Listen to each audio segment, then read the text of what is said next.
नमस्कार फ्रेंड, मैं हूं चंदन पटेल। और देखिए, एक मेरे सब्सक्राइबर हैं जिनका नाम है शिव प्रकाश द्विवेदी जी। तो उन्होंने बोला है कि लेटेस्ट वीडियो बनाओ दिग्जैम पर, ठीक है ना। तो देखिए, दिग्जैम पर मैं आपको पिछली बार वीडियो बनाया था और उसी के ऊपर इन्होंने कमेंट किया है कि आप फिर से एक बार इसके ऊपर वीडियो बनाइए।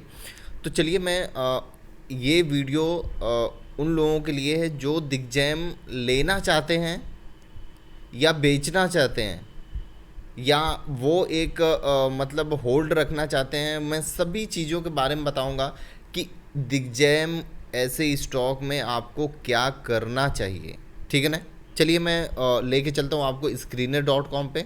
देखिए, मैं आ गया हूँ लेकर screener.com पे। जब मैं पिछली बार वीडियो बनाया था, ध्यान से आप देखिए, जब मैं पिछली बार वीडियो बनाया था तब इस स्टॉक की लगभग 300-400 रुपये तक की प्राइस थी, जब मैंने पिछली बार वीडियो बनाया था, ठीक है ना।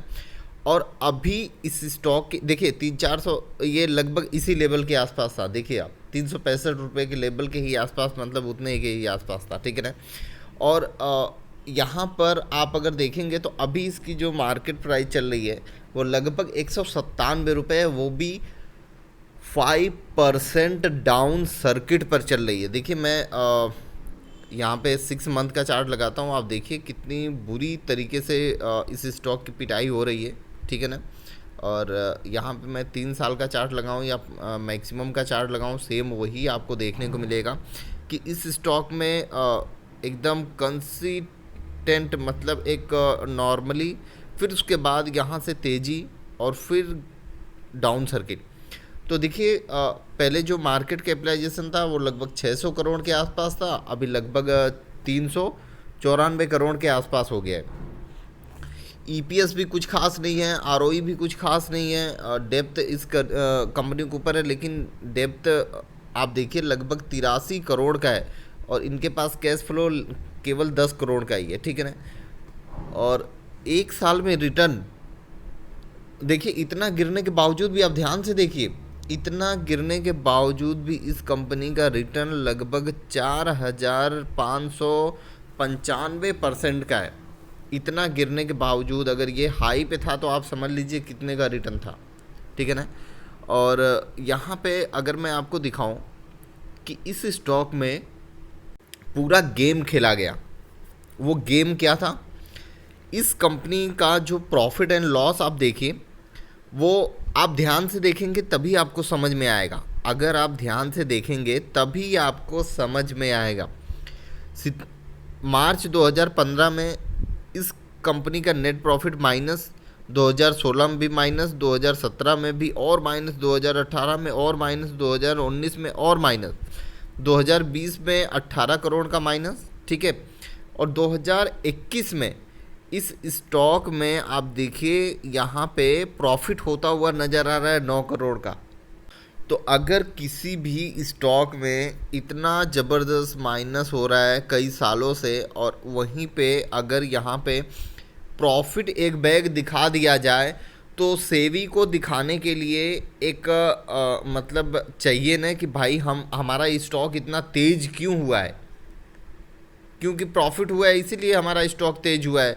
तो ये दिखाने के लिए ये चाल चली गई कि 9 करोड़ का प्रॉफिट दिखा दिया इन्होंने, ठीक है। और स्टॉक को पूरा एकदम बना दिया रॉकेट। कितने रुपए से? लगभग 4 रुपये के आसपास से, ठीक है ना। 3 रुपये 4 रुपये के आसपास से स्टॉक को बना दिया रॉकेट, और लगभग लेके गए हाई 365 रुपये के आसपास इन्होंने हाई लेके गए, ठीक है ना। और यहाँ पर अगर मैं आपको दिखाऊं कि इस स्टॉक में सबसे ख़राब चीज़ क्या है, जो शेयर होल्डिंग पैटर्न है, वो देखिए मार्च 2019 का देखिए 31.41%, डीआईज के पास लगभग 10.23%, गवर्नमेंट के पास लगभग 1.41% और पब्लिक के पास लगभग 56.95% की होल्डिंग थी, ठीक है। और वहाँ से प्रमोटर के पास पूरा कुछ भी चेंजिंग नहीं हुआ है। यहाँ सितंबर 2021 में प्रमोटर के पास कुछ भी माल नहीं था, क्या समझे, कुछ भी माल नहीं था। और यहाँ पे जो पब्लिक है, पब्लिक ने पूरा माल ज़बरदस्त यहाँ पे ख़रीद लिया था। ध्यान से सुनिए। फिर उसके बाद खरीदते खरीदते सितंबर 2021 से अगर आप यहाँ पे देखेंगे तो सितंबर 2021 में इसका रेट क्या था लगभग,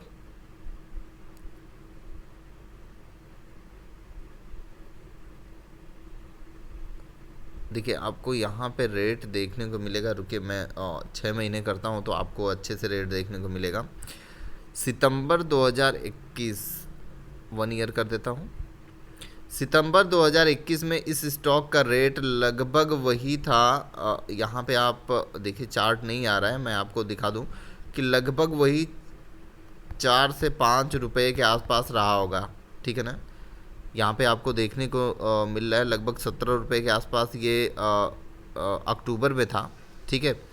तो सितंबर में आप समझ लीजिए कि लगभग 4-5 रुपये के आसपास था और वहीं से माल खरीदारी हुआ है ज़बरदस्त। खरीदते खरीदते खरीदते खरीदते प्रमोटर ने क्या किया, खरीदते खरीदते लगभग दिसंबर 2021 के आसपास इसके पास लगभग 90% होल्डिंग हो गई। ठीक है, 90% होल्डिंग हो गई।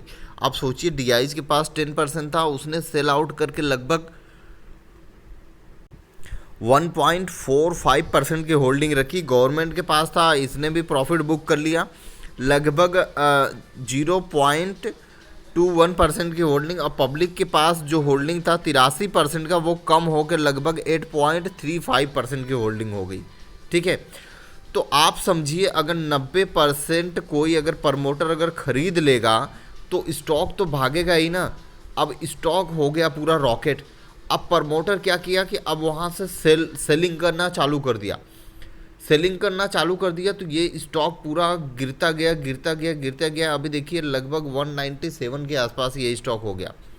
तो आप ये समझिए कि अगर आप नेक्स्ट क्वार्टर का अगर आप देखेंगे यहाँ पे ना, यहाँ पर अगर आप नेक्स्ट क्वार्टर का देखेंगे तो ये जो प्रमोटर की होल्डिंग है ना, वो आपको बहुत ज़्यादा चेंजेस नज़र आएगा।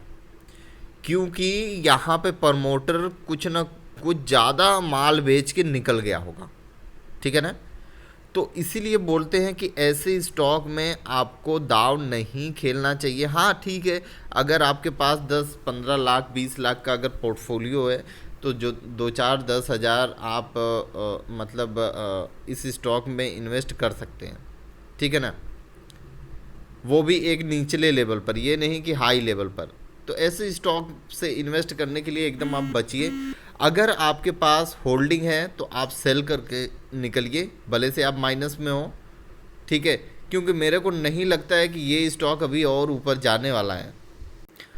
और अगर आप खरीदने की सोच रहे हो तो भूल के मत ऐसे स्टॉक में इन्वेस्ट करिएगा।